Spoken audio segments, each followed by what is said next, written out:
Bihari.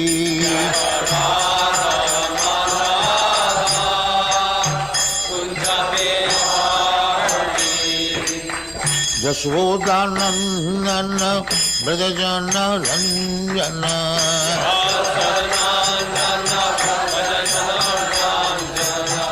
Yashodanandana Brajajana Ranjana.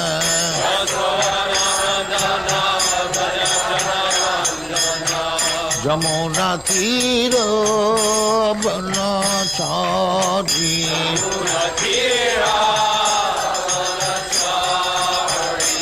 Jamuna Tira Banachari.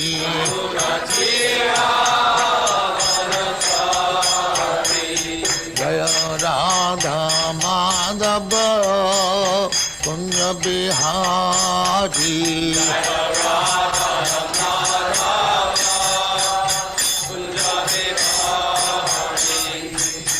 Gopi Jana Vallabha Girivaradhari.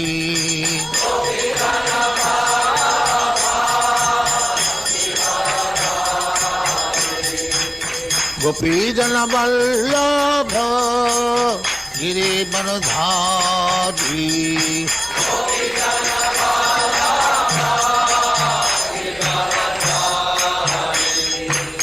Yashodanandana Brajajana Ranjana.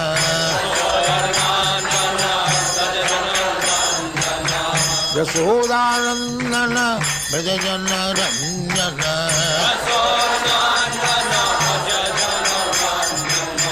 Yamuna Tira Banachari.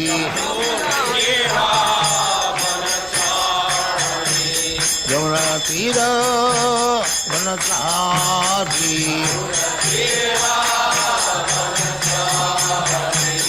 Jaya Radha Madhava Kunja Bihari.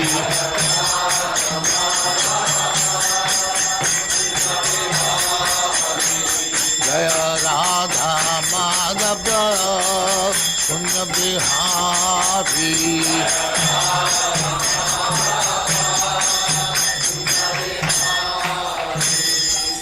Jaya Paramahansa Parivrajagacharya Sattvaresvara Smadhati Siddhanta Saraswati Goswami Bhagavad ki Jai.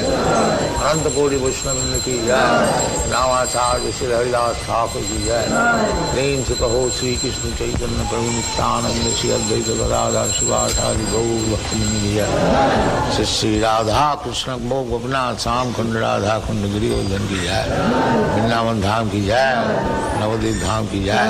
Ganga Mai ki Jai. Jamuna Mai ki Jai. Guru Dwarka Dham ki Jai. Swami Bhaktivinoda ki Jai. All glories to their Supreme. All glories to their Supreme. Thank you very much. All glories to you, Srila Prabhupada. All glories to you, Prabhupada.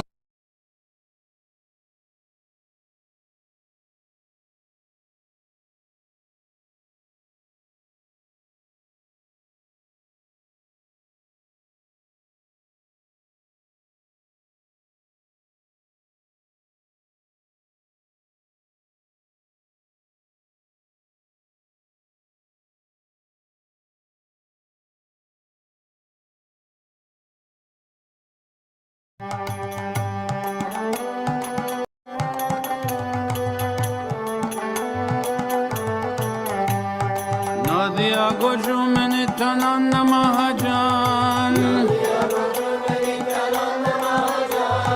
Nadia Gojume Nityananda Mahajan. Hatya Chinam Hate Jibera Karan. Hatya Chinam Hate Jibera Karan. Shradhavan jan hai, Shradhavan jan hai, Shradhavan jan hai, Shradhavan jan hai. Prabhu aagai bhai magiye bhikha. Prabhu aagai bhai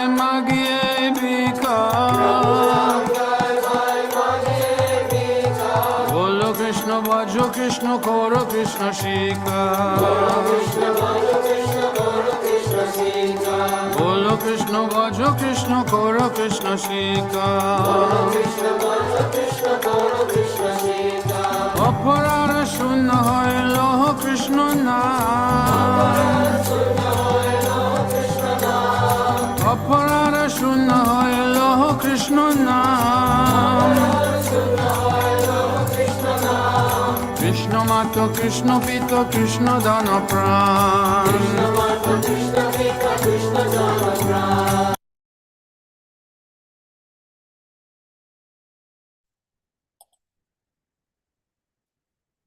Hare Krishna, dear devotees, please accept our humble obeisances. Sorry, let me do this.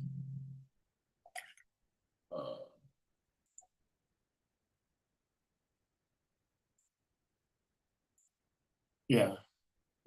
All glories to Jagat Guru Srila Prabhupada. All glories to our revered speaker for today, His Grace Sarvatma Prabhu. And all glories to the Samad Vaishnavi devotees. We thank you all for being here as always. And His Grace Sarvatma Prabhu, thank you so much for rendering this service today. And of course, as always. And without further ado, we may put the verse on the screen and then you take it over from here, Prabhuji. Hare Krishna. Thank you, Prabhu. Hare Krishna. Hare Krishna. Thank you.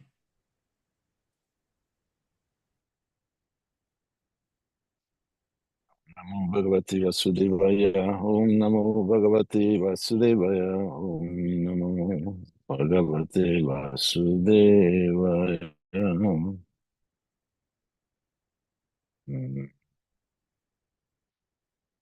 Yatoham Bhavata Twadya Durvigyayo Pidehinam Yan Mamatvan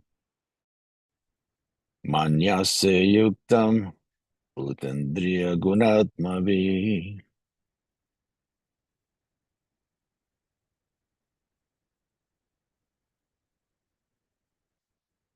Yata no naham myself bhavata by you too, but adya. Slow down, slow down. There you go.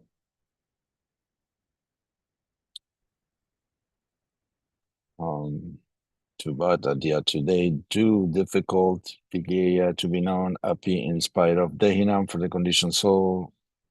Yet because me from you manyase understand ayuktam without being made of bhuta material elements, indriya material senses, guna material modes, admabi false ego, and false ego like the conditioned soul. Translation and purport by His Divine Grace Srila Prabhupada. Although I am not easily knowable by the conditioned soul, you have known me today because you know that my personality is not constituted of anything material, and specifically not of the 5 gross and 3 subtle elements. Report.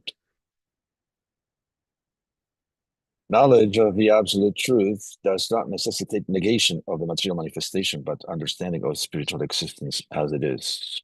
To think that because material existence is realized in forms, therefore spiritual existence must be formless, is only a negative material conception of spirit. The real spiritual conception is that spiritual form is not material form. Brahma appreciated the eternal form of the Lord in that way, and the personality of Godhead approved of Brahma's spiritual conception. In Bhagavad Gita, Lord Krishna condemned the material conception of his body, a conception that arises because he is apparently present like a man. The Lord may appear in any of his many, many spiritual forms, but he is not materially composed, nor has he any difference between body and self. That is the way of conceiving the spiritual form of the Lord. Let's read the verse again.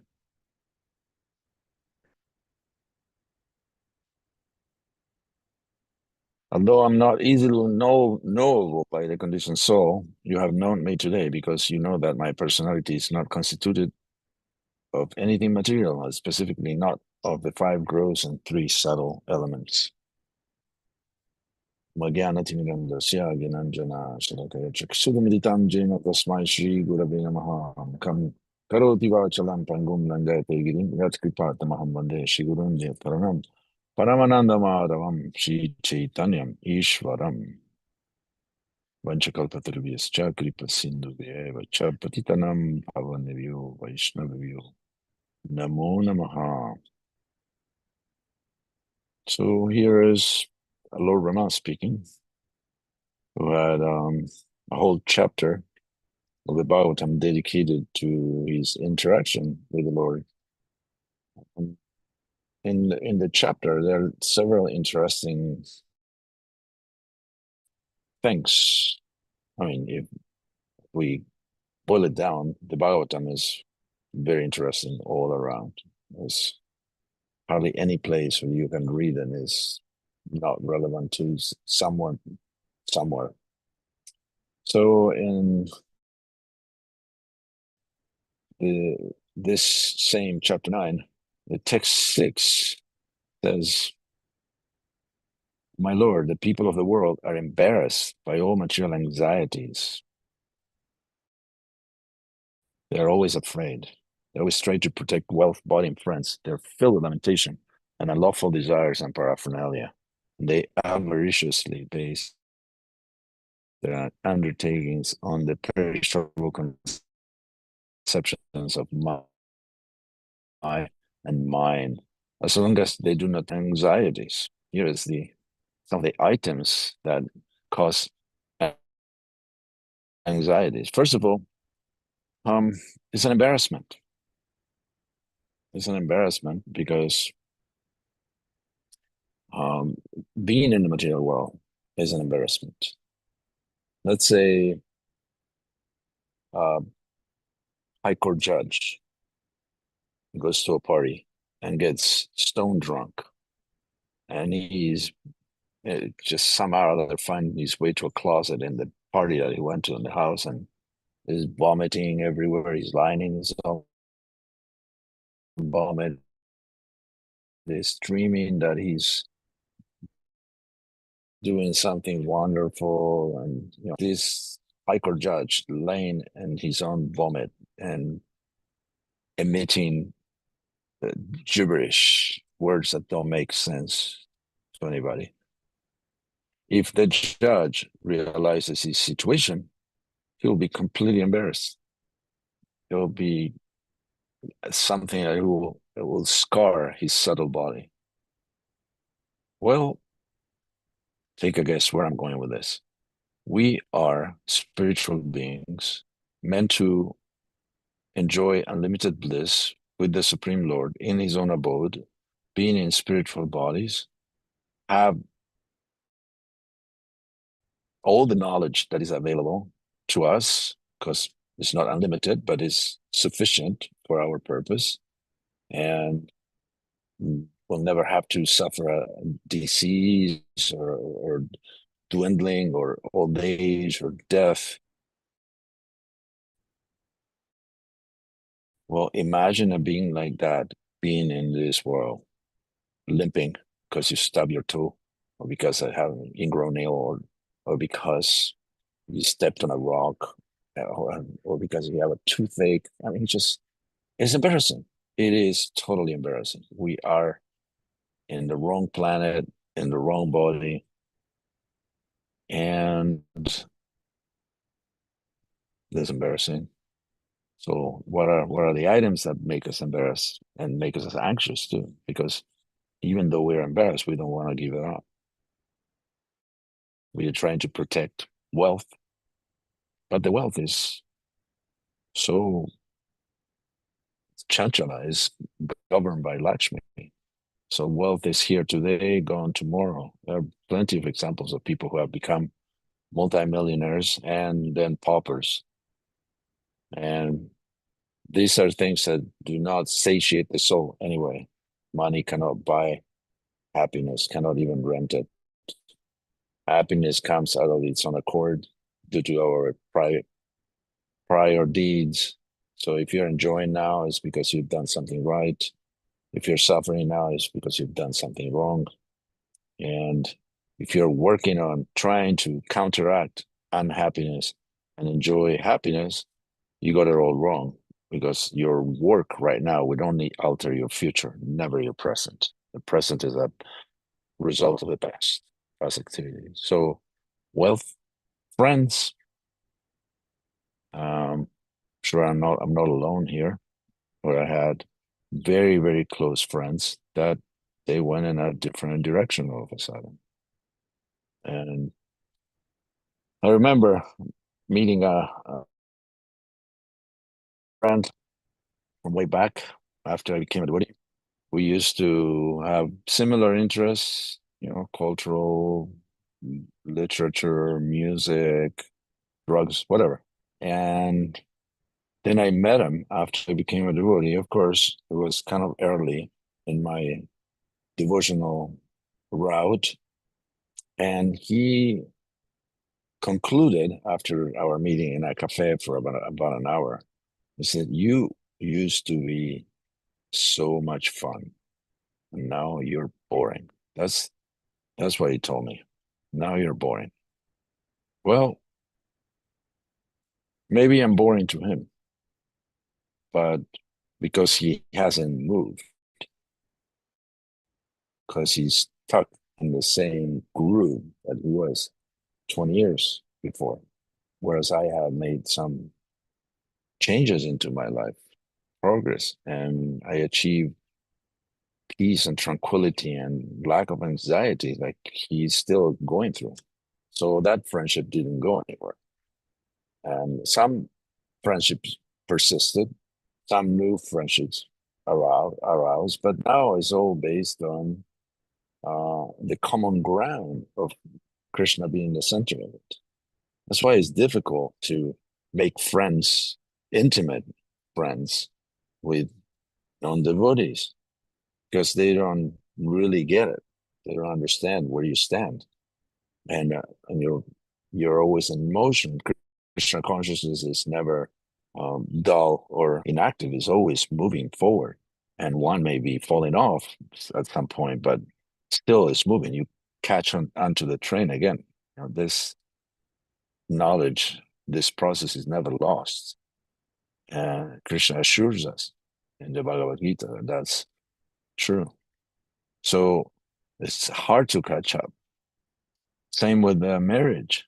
If you marry a non-devotee, then you will have some serious problems somehow down the road.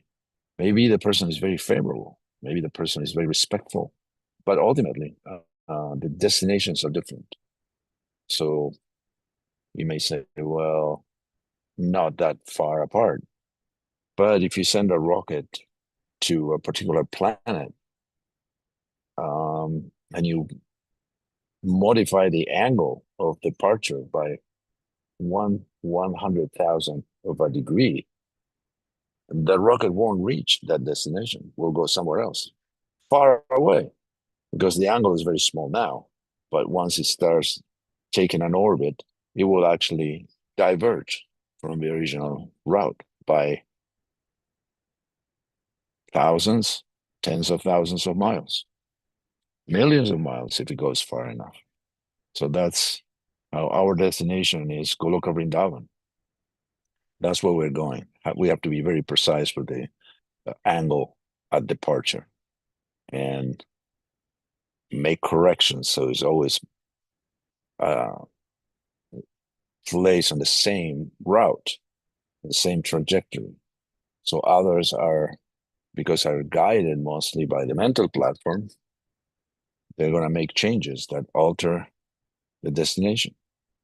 So it's difficult to maintain friendship and love for someone who is going a completely different place. And they may find us boring, but that's life. We find charvita charva puna charvita charvananam, chewing the chew. We find that very boring.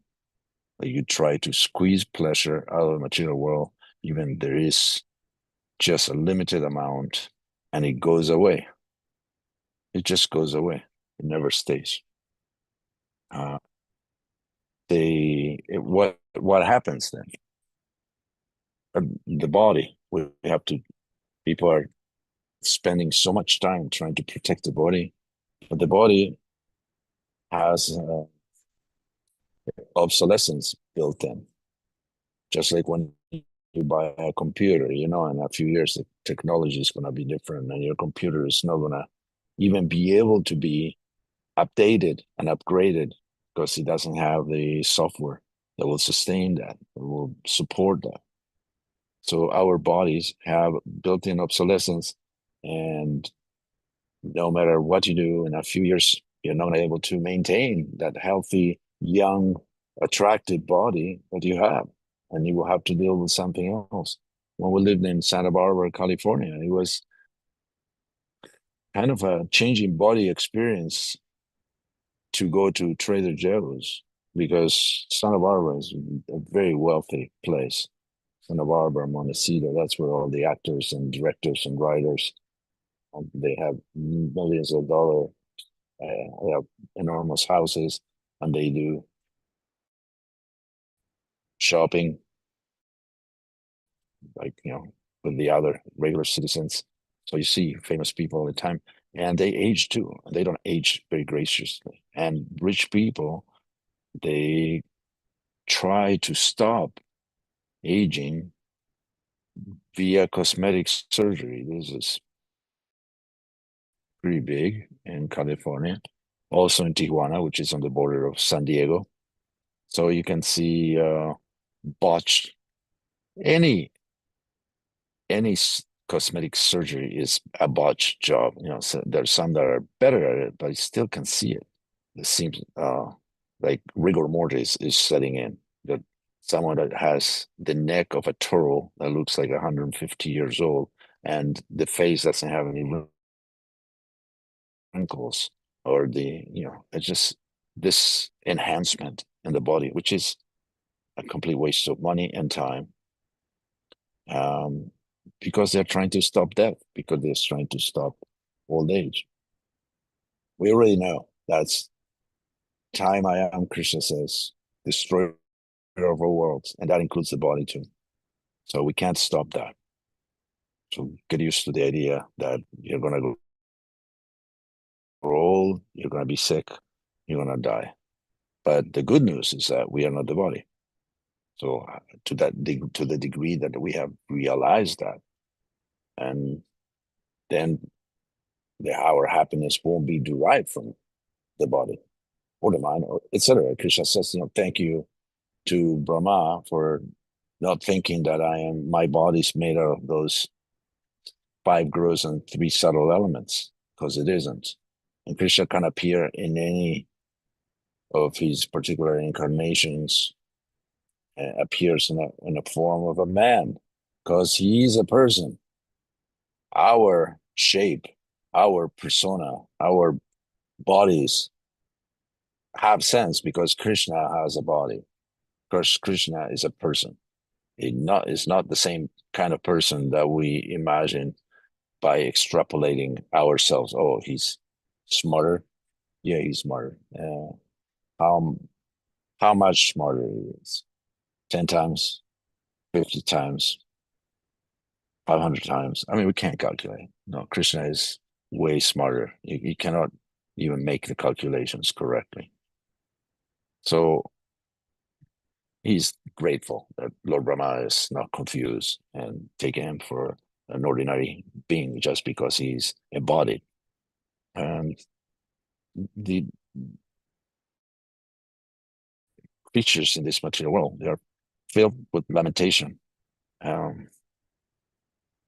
Lamentation is actually one of the characteristics of the mental platform, because you don't lose anything. It's not yours. It was never yours. So why would you lament when you lose something?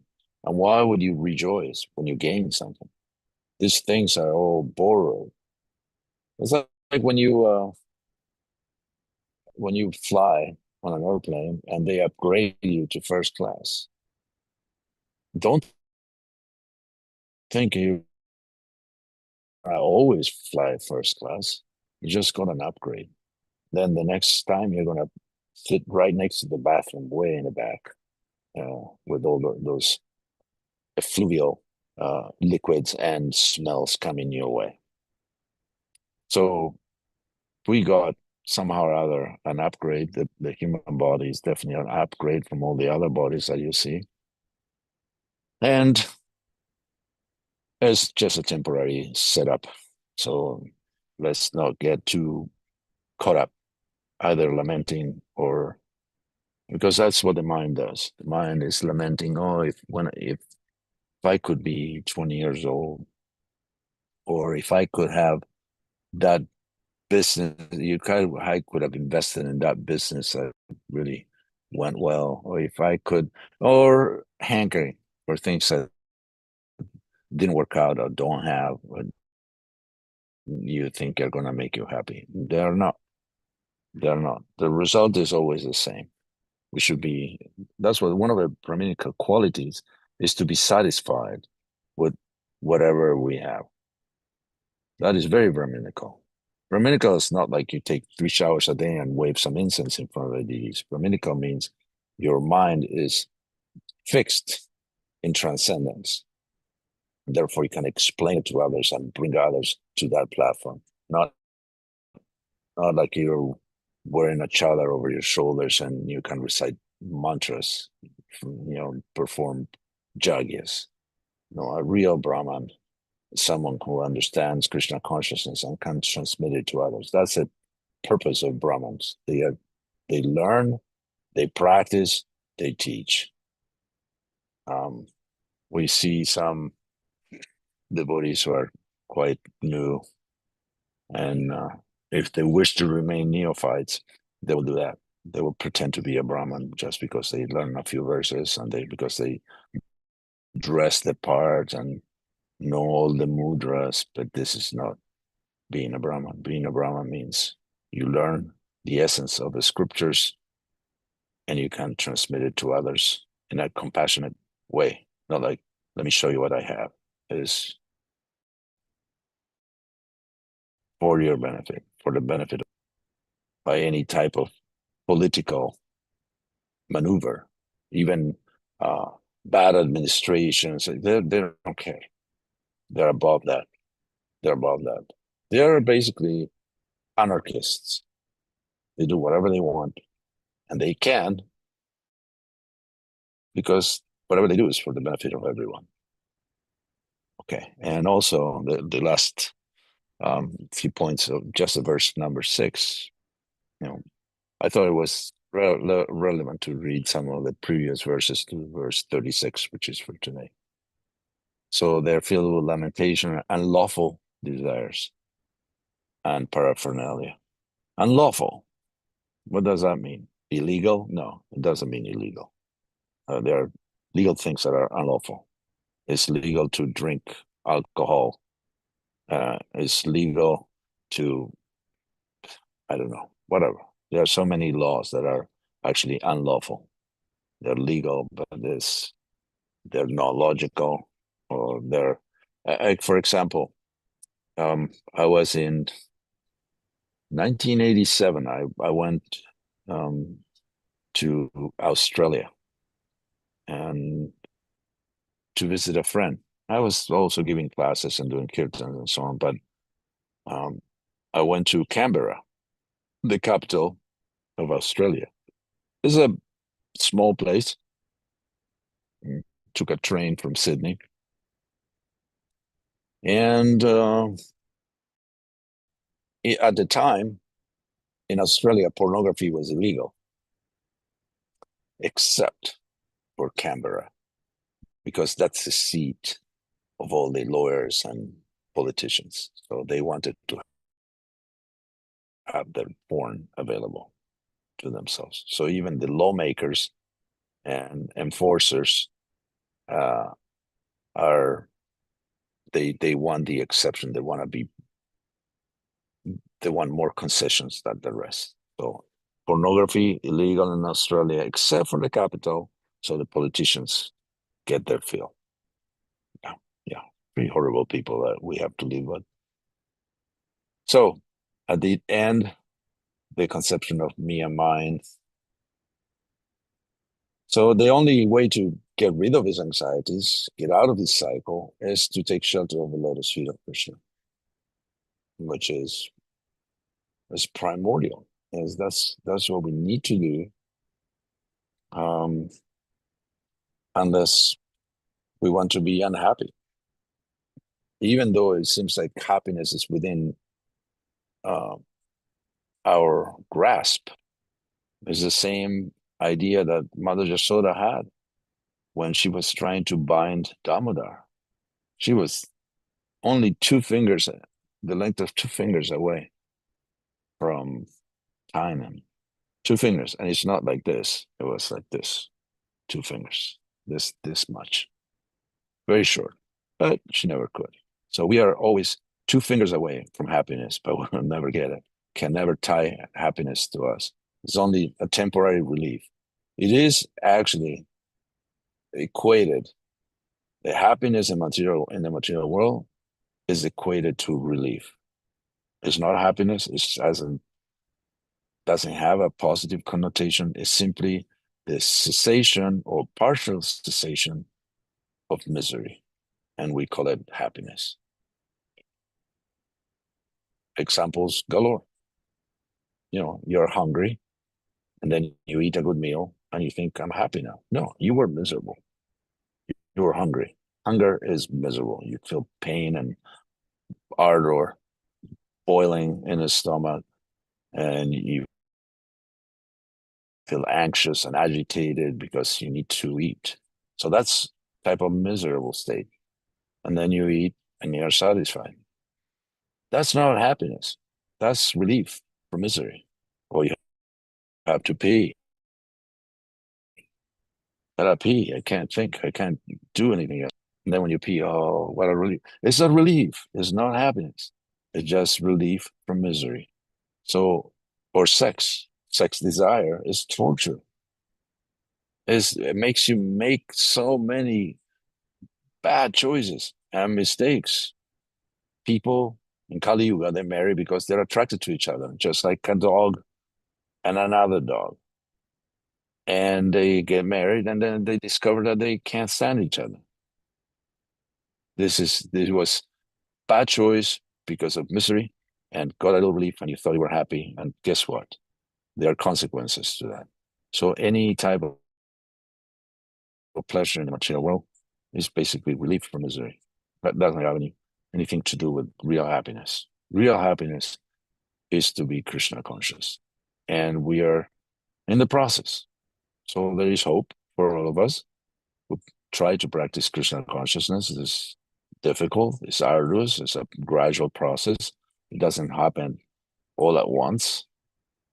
For some, that they were devotees in their previous life, they may have a faster, more enjoyable race than the rest. But for the lot of us, we are just starting.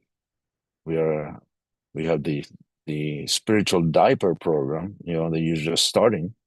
Then it takes a while to get used to it, to the rhythm, and to make the right choices, and to resist the urges of the senses. The senses are voracious. They're tremendous. They never go away. You carry them. Even when you change bodies, your senses go with you. The mind, the intelligence, the ego, they go with you. So don't think that you can get rid of them, even by suicide. No. Suicide is even worse, because someone who commits suicide will have to take birth, but doesn't have a body. So what's the problem there?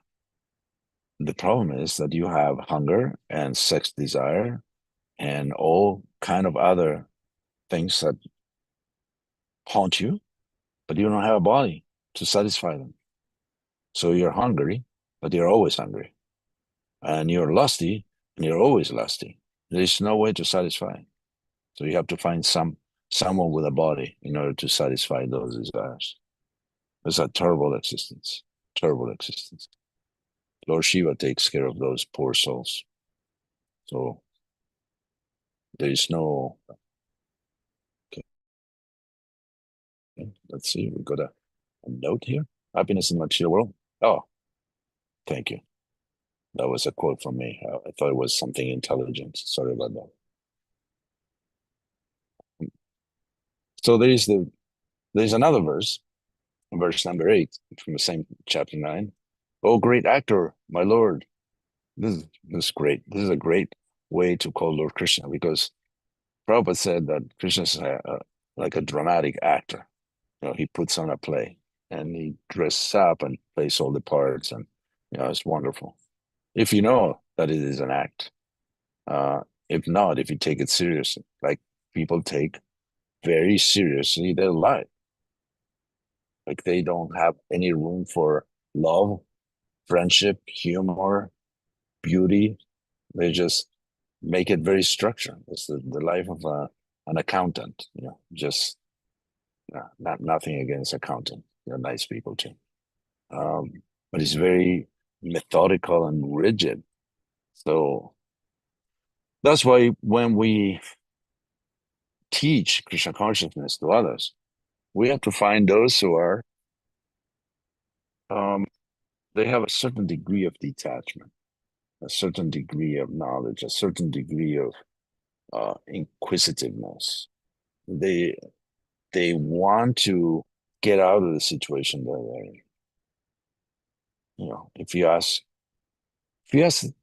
If you take a survey on the street and you ask a person, "Are you happy?" "Yeah, I'm mostly happy."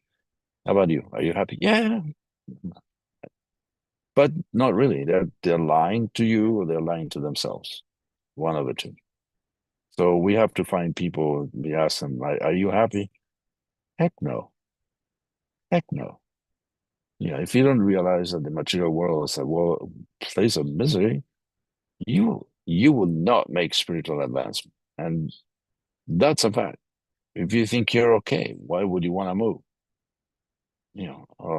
This is how devotees.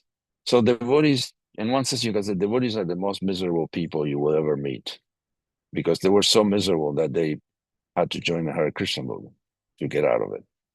Yes. Fortunately, they're the happiest people now, but I think they were the most miserable people you will ever meet. Some people come from a background of wealth and aristocracy and knowledge and all that stuff. This is all sukriti, highest credits from a previous life. But the majority, we have something in common. We were miserable, and now we found something that took us out of that cesspool. So we should be very grateful. We should go in front of the deities every day and say, "Thank you. Thank you. Without you, I would still be swimming in that cesspool thinking I was an Olympic swimming champion, because I didn't drown." So this, oh, great actor, my Lord, all these poor creatures are constantly perplexed by hunger, thirst, severe cold, secretion, and bile, attacked by coughing winter, blasting summer, rains, and many other disturbing elements, and overwhelmed by strong sex urges and indefatigable anger. I take pity on them, and I'm very much aggrieved for them. This is Lord Brahma taking no pleasure in seeing how entangled the living entities are. Those who deviate and can't find their way home. Text number 10. I have a couple more texts to read and then I will stop. Such non-devotees engage their senses in very troublesome and extensive work, and they suffer insomnia at night because their intelligence constantly breaks their sleep with various mental speculations. They are frustrated in all their various plans by supernatural power. Even great sages, if they're against the transcendental topics, must rotate in this material world.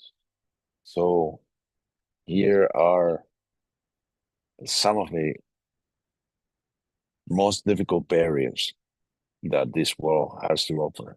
Anger is one of them, because even lust is conquerable to a certain degree. But anger is so difficult. It just burns. It's like throwing newspapers on a raging fire, trying to extinguish it. You have a pile of newspapers and you throw it in, and yeah, the fire will go down, but those are flammable newspapers. They will catch up soon, and they will burn. They will burn with a larger flame. And that's how lust is, because lust burns like newspaper, and then eventually the newspaper gets consumed and the flame goes down. So we think, oh, I'm safe now.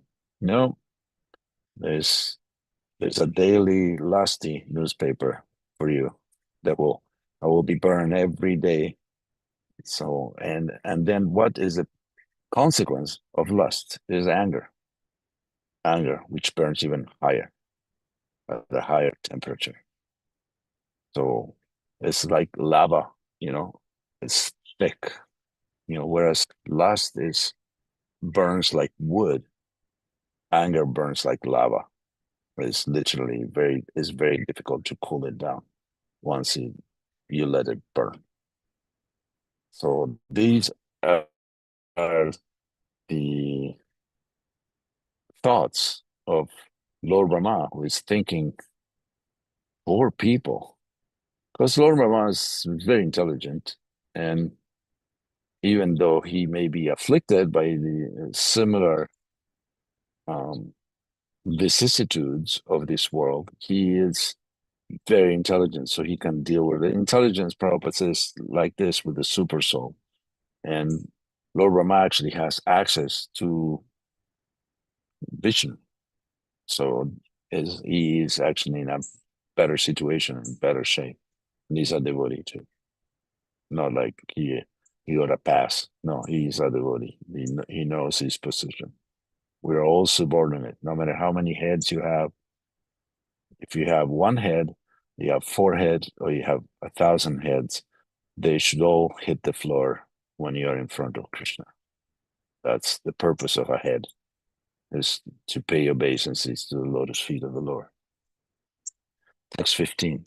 Let me take shelter of the lotus feet of him whose incarnations, qualities, and activities are mysterious imitations of worldly affairs. I thought this is a fantastic way to phrase this. His incarnations, qualities, and activities are mysterious imitations of worldly affairs. Not that Krishna imitates people, but they can be confused with some of the activities that we perform because they look so similar, but they're of a different category, completely different. They are meant, they're on the spiritual platform. They're not material. They're not perishable. They're not full of frailties and mistakes and confusion. No, they're meant to enhance the love of his devotees for him and increase the love of Krishna for his devotees. So it's a completely different one. Our activities are meant to try to satisfy our lust, anger, and greed. Krishnas are not like that. So they're mysterious imitations of worldly affairs, but they are not worldly affairs at all. His transcendental names, even unconsciously, at the time he could many births and attains him without fail. One who invokes his transcendental name. That is. So it's because he's talking about Ajamil, who had, he had a good life, then a bad life, then a good ending. That's nice. And you can see in the Vedic literature, there is no bad endings. The anti-hero never wins. There's always a happy ending of some sort. Even with the dramas that are written, like Vidakta Madhava and Lalita Madhava and all those dramas by Rupa Goswami and so on, there's no unhappy endings. Because in real life, there is a happy ending. If you end up becoming Krishna conscious, being with Krishna, that's a happy ending that lasts for eternity. So that's a good plan right there. That's not settle for something which is dubious, and they will end up, if with nothing else, with the death of this body. Let's engage in transcendental activities, just like the title of Chaitanya Charitamrita is the nectar of the activities of the soul in immortality. This is what we should aspire for.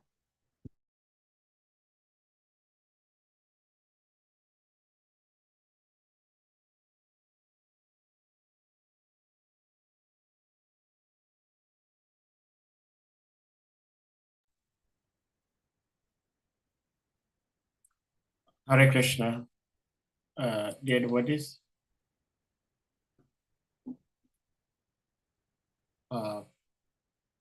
Okay, we got him back. Prabhuji, you may unmute. Sorry about that. I don't know what happened. It's okay. Yeah. Anyway, that was Krishna saying, "Okay, shut up now." I don't think so. I can hear you properly, Prabhu. Yeah, I think your internet is fluctuating.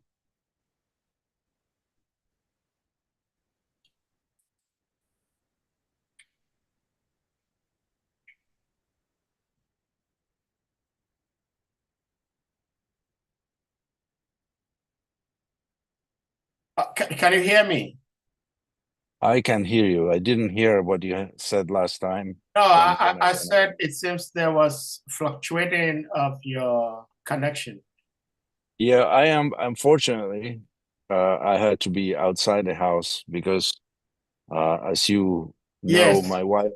my wife runs the boutique, and we just shop for clothes from India that they have a just very awful smell, and they're inside the house, so I can't really breathe inside the house, so I have to speak outside. So anyway, I said what I had to say.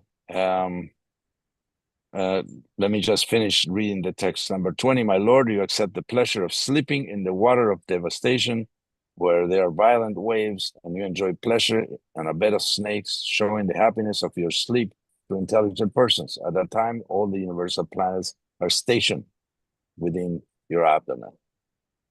So you can see that Krishna's activities are supra-mundane. He's in a bed of snakes, over the waves of devastation. This is something that can cover universes, and he's just laying as if he was in an inflatable raft on top of them. Okay, let's wrap it up here and ask for questions. There is a truck coming to fill up the propane tank, so I am forced to go inside now. All right. Okay. All right. Well, so, any questions or comments? Thank you. Dear devotees, if anyone may have questions, comments, reflections to the theme that you may want to ask or share, please indicate by using the hand emoji or your physical hand, and you'll be asked to unmute to ask your question or to share your reflections and realizations. Well, Prabhuji, I have this question. Of course, I have to say thank you so much for delivering this wonderful service of Krishna Katha. Somehow, like myself, I'm as useless as the word useless is, but somehow, once in a while, I get to taste the holy names of the Lord and the pastimes of the Lord, which is so beautiful. And I sometimes think to myself, if in my mundane, crazy state, I still can have some taste of Krishna's name, then what to speak of when I become a little more serious, more sanctified. But I have this question. We are coming, we're trying to know about Krishna through the disciplic succession of Lord Brahma. And so we try to follow what Lord Brahma has taught, the way he lived his life. Lord Brahma was born out of the lotus navel of Lord Vishnu, Narayan. And when he became conscious of himself, he started glorifying the Lord, like the beautiful prayers. You read some of them. We've been reading from this chapter. All these beautiful prayers. Lord Brahma was not referring these beautiful prayers to Lord Vishnu.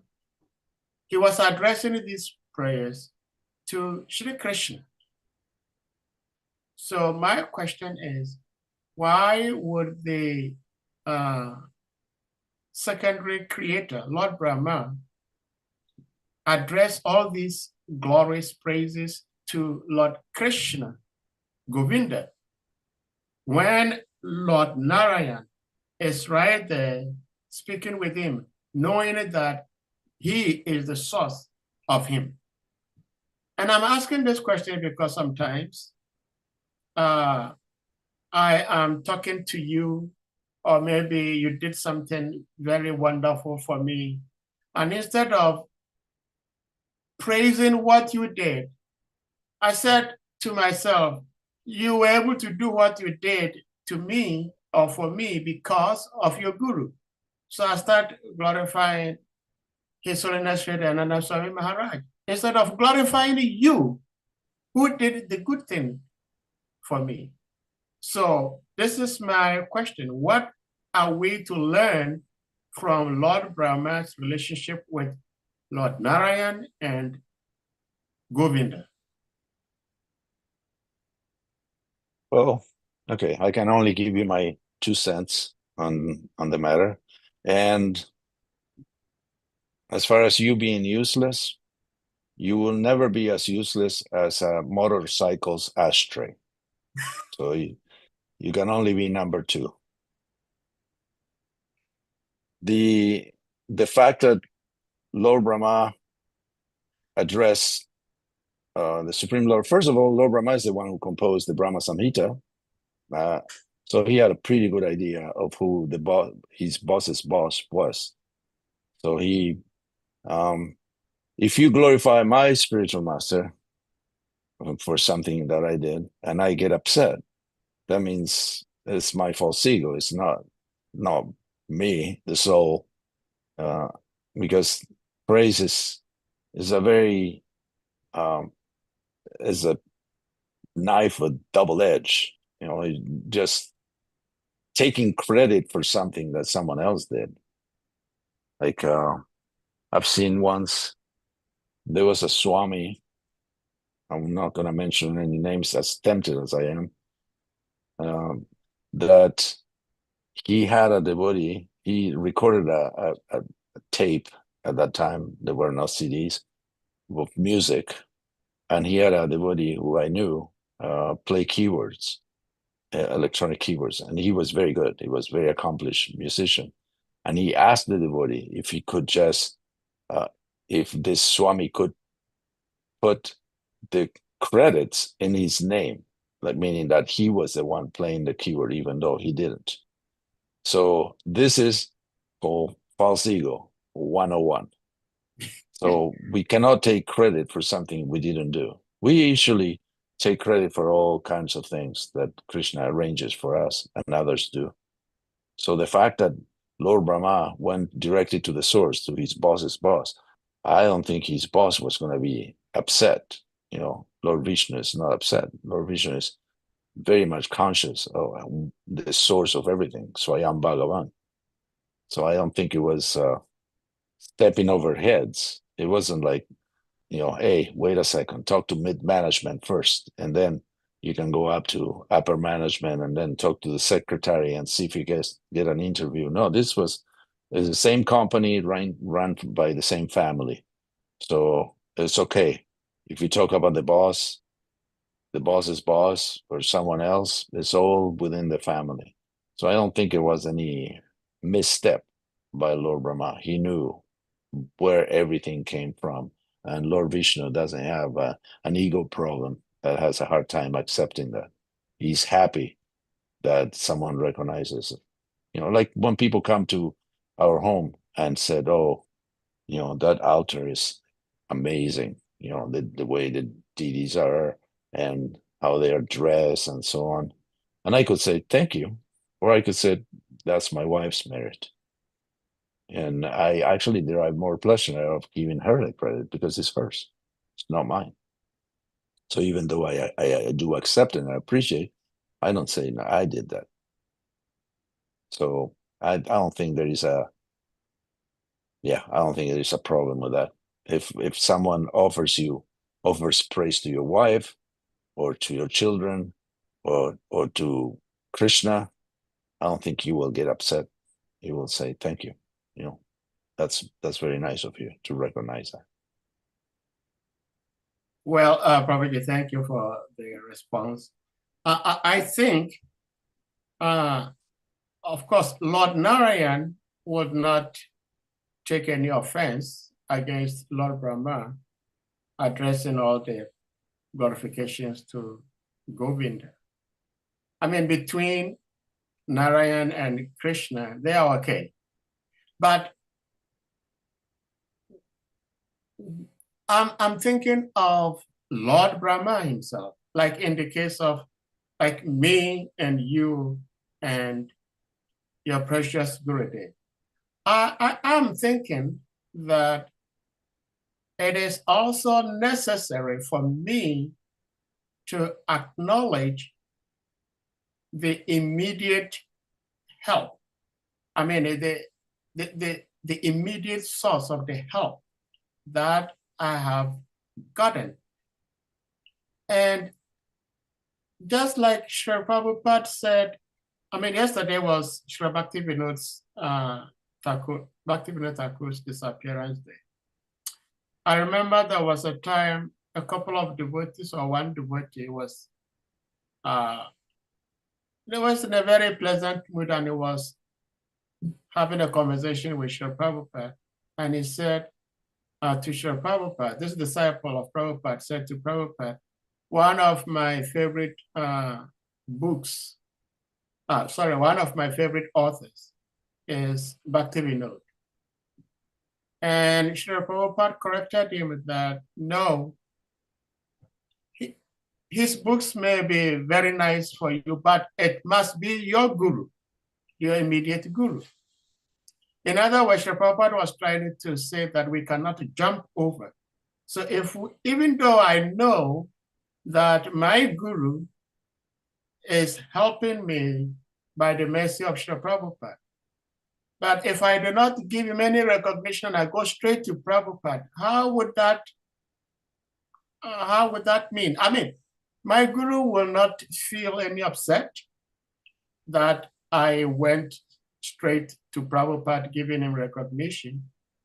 But I am thinking that it may not be helpful to me as an individual to go to the source without acknowledging the immediate help I'm getting.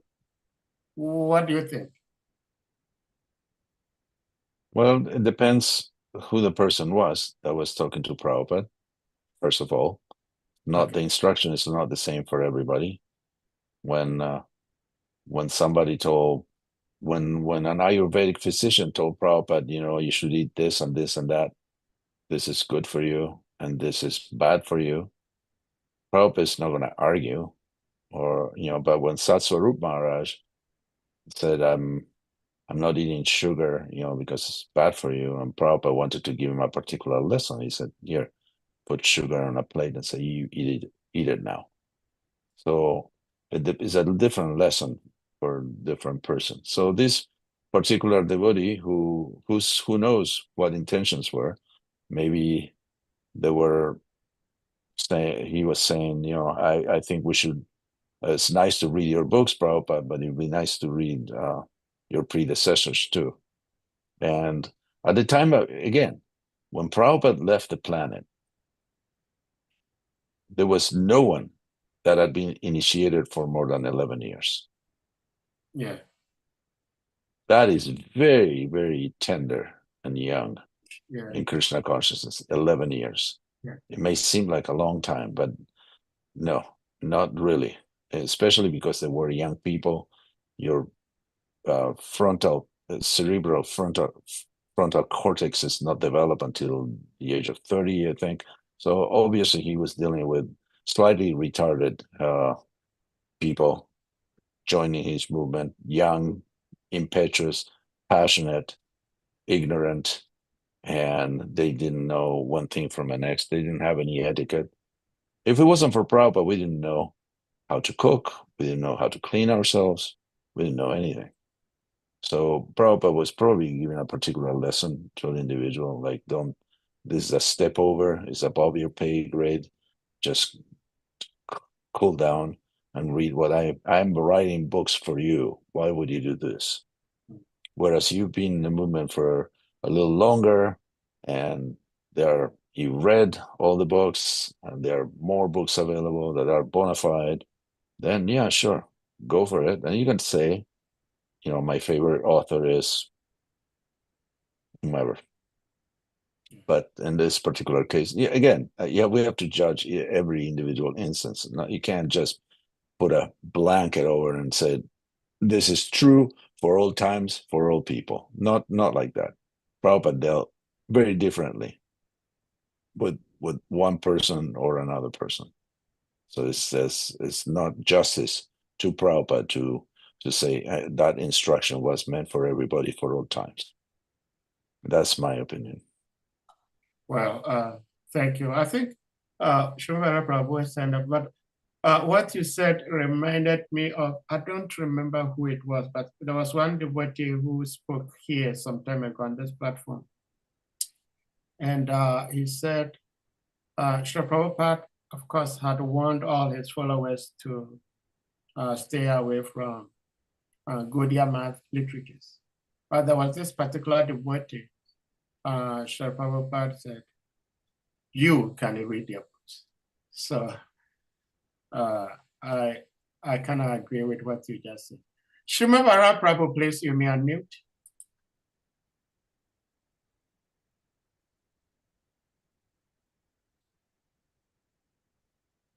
Hare Krishna, please accept my obeisances. Right. Oh, glory to Mind the Prabhu. Prabhupada. Thank you very much, Prabhu. I'm just, I want to react to Sadhya's Prabhu's question, if you allow me. If you read the Brahma Samhita, what if I don't? What if I don't? then I keep my mouth shut. No, go ahead, Prabhu. Thank you very much. Hare Krishna. Yeah, so if you read the Brahma Samhita, you find that actually Lord Brahma started glorifying Mahavishnu first. Yes, all the verses preceding before Govinda Adipurusham Tamaham Bhajami, it was talking about Mahavishnu, Mahavishnu, Mahavishnu, Mahavishnu. It was describing Sankarshan, how he came from Mahavishnu, how is the origin of material creation, everything. And then in the Brahma Samhita itself, when he started saying Govinda Adipurusham Tamaham Bhajami, he actually had a vision of the spiritual world. And he was now describing everything in relationship with Govinda. He had started from you get Brahma Samhita, go back and try to see the verses preceding, Ishwara Paramam Krishna. You see those verses. And then when he even started saying Govinda Adipurushottama Bhajami, still he again glorified Lord Vishnu, but then he revealed the position of Lord Vishnu vis-a-vis that of Govinda. When he said, Yasya Ika Nisivasita Akalamambya Jivanji Loma Village Jagadantanata Vishnu Mahasaya Yasakala Viseso Govindam Adi Purusham Tamaham Bhajami. So in that verse, now he revealed the position of Mahavishnu, of Lord Vishnu, to that of Krishna. He is a part, a plenary portion of that Supreme Lord. So it was not just, jumping and just directly talking about Govinda. No. It started, almost all the verses in the beginning were describing Mahavishnu's glories. And then when he started now describing all the different empowered forms of the Lord, Durga, Ganesh, Shiva, the sun, Agni, started describing, the powers and the attribute of all these deities. He described that of Lord Vishnu and mentioned his position vis-a-vis Krishna. So you just need to do a little bit more of study of the Brahma Samhita, and you understand that Lord Brahma did glorify Lord Vishnu. It did not just jump. But when he started chanting Govinda Adi Purusham, he had a vision of the spiritual world. And just to buttress what I'm saying, when you read all those verses describing the spiritual world, it could not just be imagining that. He was seeing the spiritual world. Chintamani Prakara Sadmasu Lashmi Sahasa Sata Sambrahma Sivyamana. How did he see that? How did he get to know that? He was seeing the spiritual world. He was having a vision of the spiritual world. How thousands of Lashmis are serving him. He was having a vision of the spiritual world. So it did not jump. Hare Krishna Prabhu. Thank you for allowing me.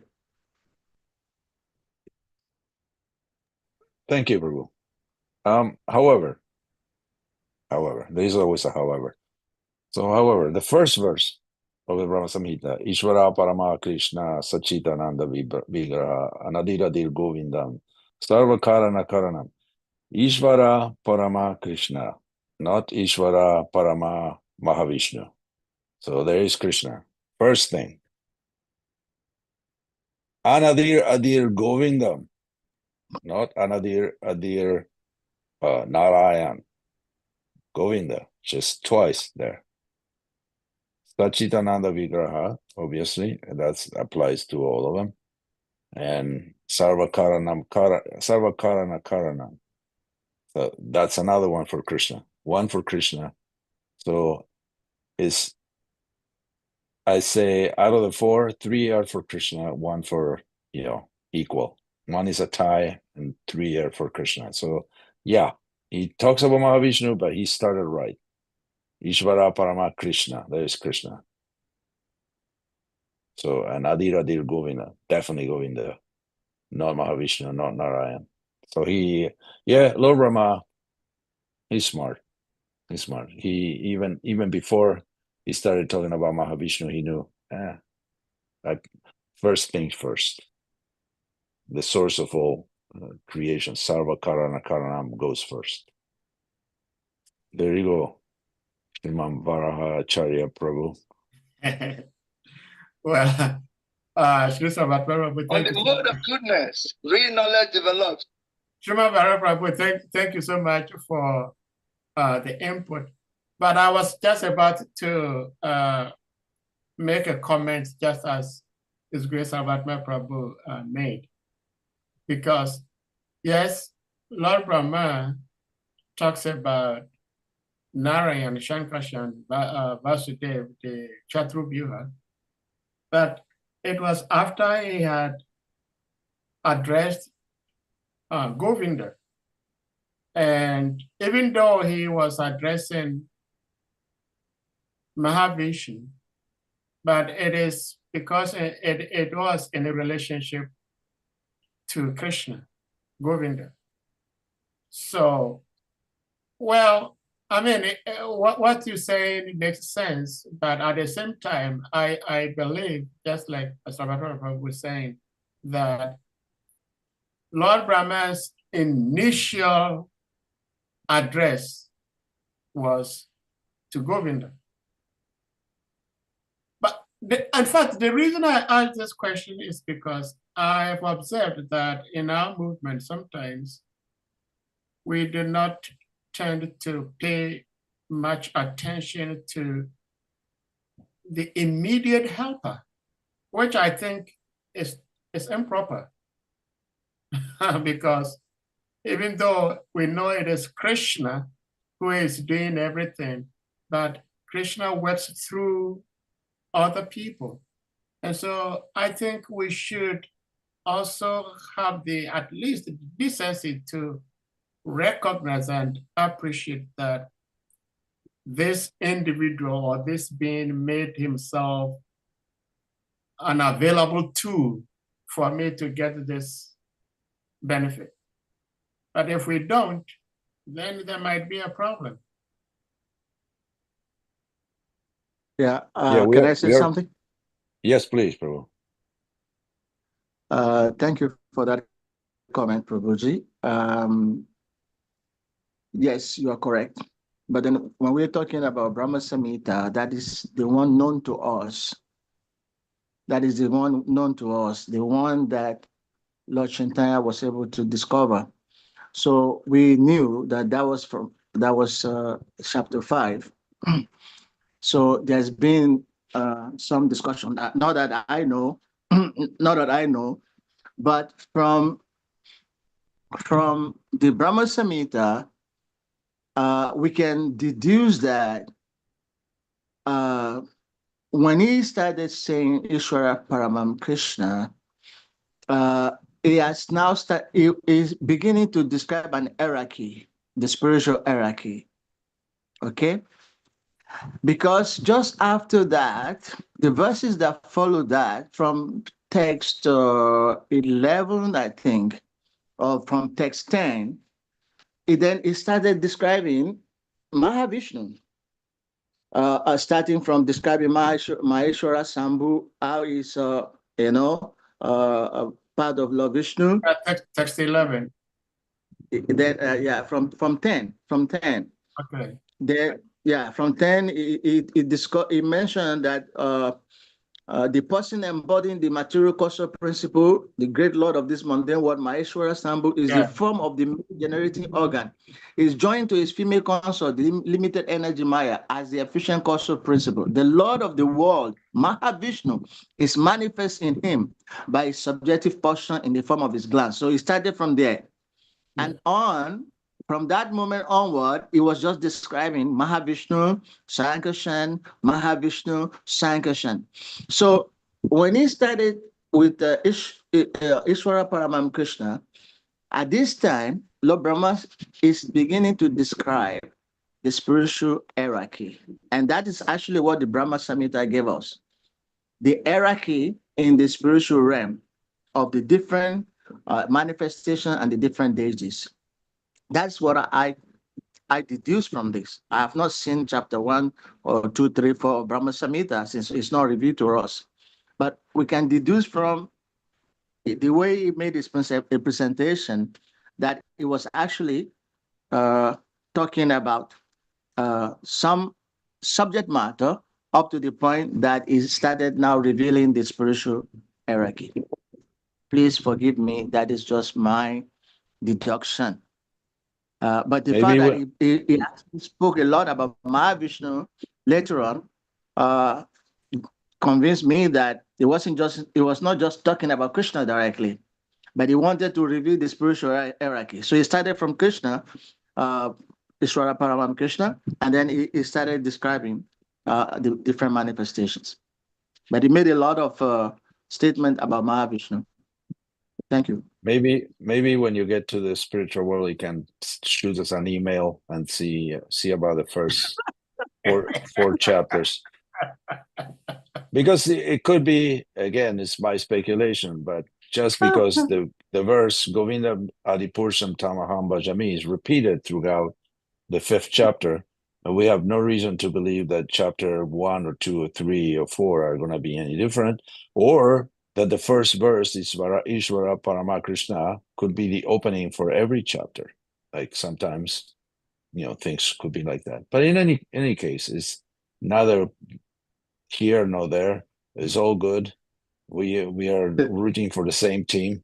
Yeah. We're all worshiping the same God, and we know there are different incarnations. And yeah, we have to, in order, the Brahma Samhita is an overwhelming testament to the fact that we are insignificant. So that's what I can deduce, that Krishna is wonderful, Mahavishnu is incredible, everybody's a lot better than me. That's the conclusion. We are insignificant, infinitesimal, and we get a glimpse of greatness by reading the Brahma Samhita. Okay. Bhakta Hassan. Unmute yourself, please. Hare Krishna, Your Grace. Please can you accept my respectful obeisances? So much. I would like to give all grace to Prabhupada and all grace to you, and all grace to the wonderful Assamese devotees. It was so it was so transcendental to me for the first time in person in Vrindavan. I was so excited. Yeah, we met in Thank you, bro. Vrindavan. Yes. Yes, it was nice seeing you too.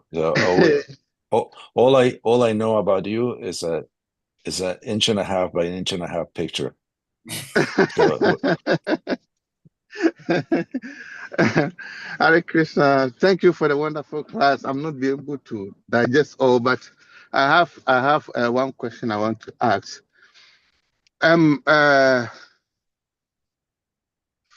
We have some temples they have Goranitai, and other temples they have Srimati Radharani and Sri Damadara, and other temples they have Govinda, Radha and Govinda. So my question is, if some people they have the deity of Goranga, because I heard one senior devotee was saying that he is not Goranga. Mahaprabhu is so merciful that he come as a devotee, so he preferred to worship the deity of Mahaprabhu than to worship Krishna. So my question is that all these deities, if you are worshiping, somebody is worshiping Guranitai and other is have Radha Krishna, what are the benefits? The benefits, are they the same or they are different? to worship the deities, you always get blessings from them. It's a little easier to worship Gornitai because they are a little kinder to the worshiper, that they don't really because they act as devotees, and devotees don't accept offenses. They're a little kinder towards you, whereas Radha Krishna worship is a little more strict, especially to pujaris, and pujaris always get reminders that they're dealing with the Supreme Lord himself.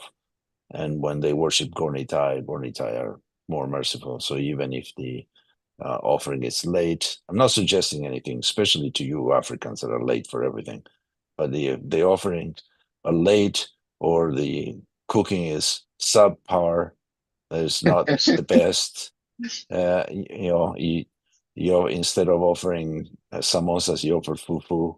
That's Gornitai may accept. They may be a little kinder than Radha Krishna, but the benefit is the same. The benefit is that you get blessings, whether it's from Gornitai or Radha Krishna. It's full blessings, and you can't get better than that. So again, if you're going to put deities at home, it'll be, well, Prabhupada in the beginning, the first installed deity in the movement in ISKCON was a painting of Panchatattva done by Jadurani, that actually Prabhupada personally, with his own hand, did the outline.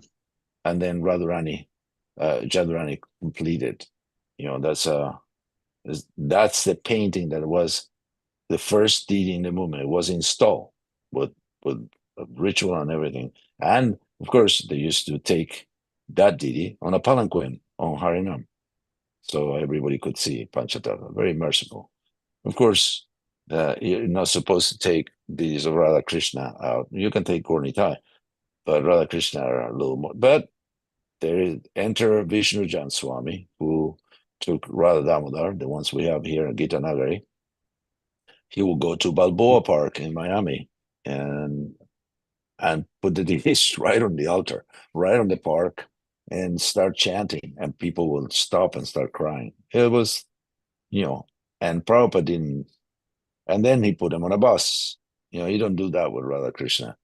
But Prabhupada actually went on the bus and traveled on the bus and chanted on the bus, and he didn't say, well, Prabhupada said, generally you don't take Radha Krishna deities out, but he could see that Vishnu Swami had so much devotion for the deities that he was always thinking of their pleasure, and he thought, what could be more pleasurable for Damodar that to see others chanting his name? So he would take him anywhere. And I was always cooking in the back of the bus for Damodar, always thinking of Damodar. It's it's a very interesting rasa. There was Vamsidas Babaji, who is not in the parampara, but he's definitely a recognized great Vaishnava that lived, maybe 100 years ago or so. He wouldn't talk to people. He will actually talk to his deities.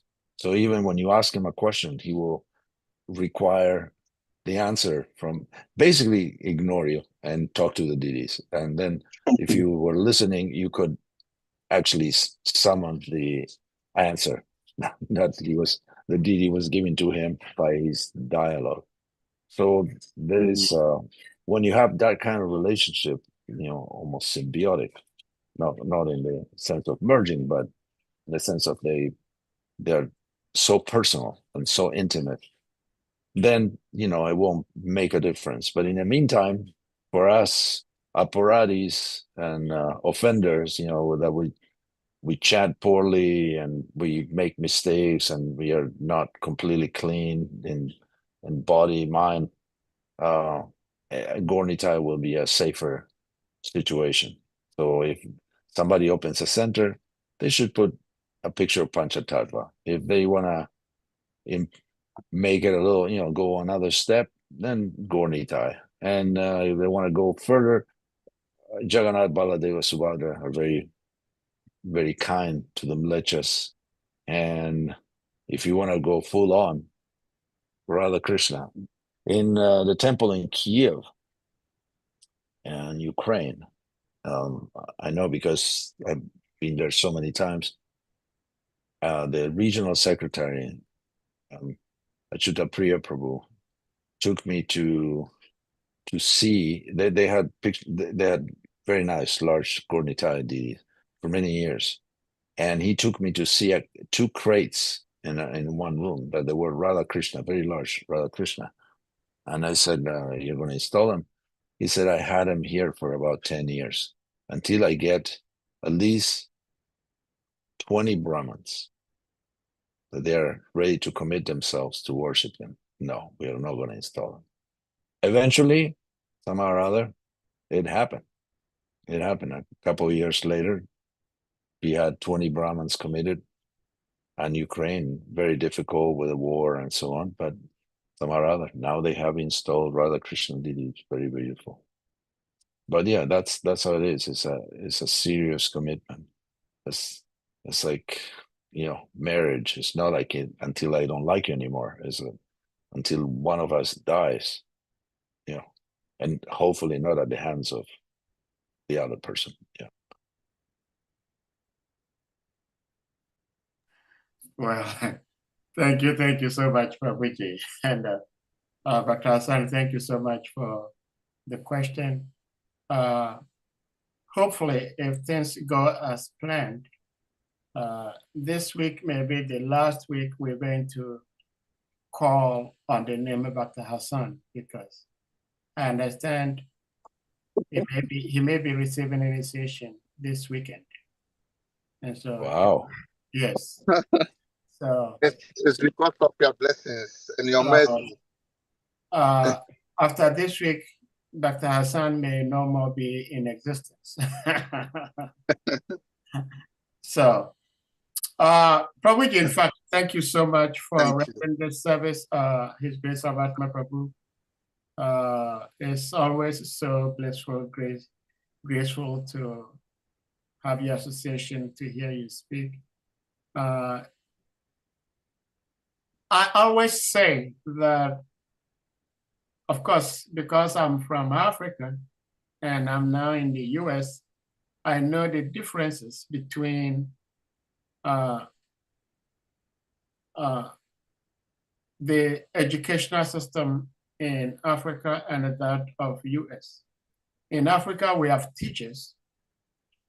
In the States, we have instructors.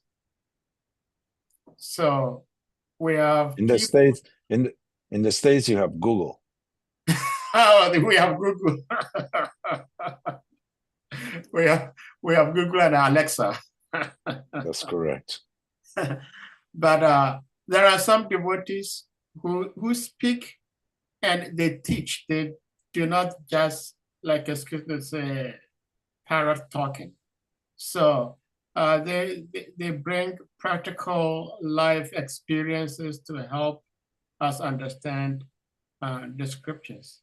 And you so do it so beautifully every now and then that we have your association. So thank you so much. And we're going to be in Gidanagri. I think my family is going to be there today. I'll be coming in tomorrow. So we'll get to see you all. And those who may not be there physically, we know we're going to be with you in spirit in Gidanagri this weekend. So if no one has something else to say or to ask, Prabhuji, if you may want to have a concluding remark, then we may bring this to a close. Just grateful that once again, I didn't burn all the bridges and I'm still allowed to hear and talk to you about Krishna consciousness. I think it's good for everybody. Yeah. Myself, particularly. Well, thank you so much. But you owe me. You owe me about Maharaj's Mahabharat. To those of you who may not be aware, His Holiness Hridayananda Swami Maharaj, Goswami Maharaj, has written Mahabharat. There are so many versions, but as I understand it, Maharaj's version is so beautiful. Just like we have, I can't think of this devotee's name, but he's also written Mahabharat, like in a prose form, which is going to use. Purna Pragya, I think. Is that a name? I think it's Sharma something. I don't know. Yeah. The name will come. But I understand that this version of Maharaj is so beautiful, and that's why I'm telling my big brother that he owes me, because I had asked him once it comes out. But I think it is in volumes, right, Prabhuji? Yes, I was talking to Maharaj a couple of days ago, and he was describing some of the research he did for volume 2, which is way in the works. It's not going to be long until the volume 2 is published. So, yeah, so volume 1 is out. Okay. You can go on Amazon and type Great Bharata, and that's a book. Great Bharata. It's very, very beautiful and very beautifully written, very engaging. And one of his most crucial jobs was to try to extract all the superstition and folklore out of the Mahabharata, because even 1,000 years ago, Madhvacharya wrote an entire book corroborating that the Mahabharata was a corrupt text. There was a lot of things that they were introduced during time. So he's been very diligently working on trying to take the unnecessary and dubious stories and things and only concentrate on what's the main version, what's important. And it's wonderfully done. He's a very talented writer and a very deep thinker. So I think anyone who reads a book will be benefited, and you will read it more than once, I'm sure. For sure, yes. Well, thank you so much, Prabhuji. And Sure. with that, devotees, we're going to humbly request you all to kindly unmute yourselves, and we all in unison chant Hare Krishna Maha Mantra to express our deepest appreciation to our beloved speaker, His Grace SARVATMA Prabhu, for sharing his love and wisdom with us all today. Jai. Hare Krishna, Hare Krishna, Krishna, Krishna, Hare Hare, Hare Hare Rama, Hare Rama, Hare Rama, Rama Rama, Hare Hare.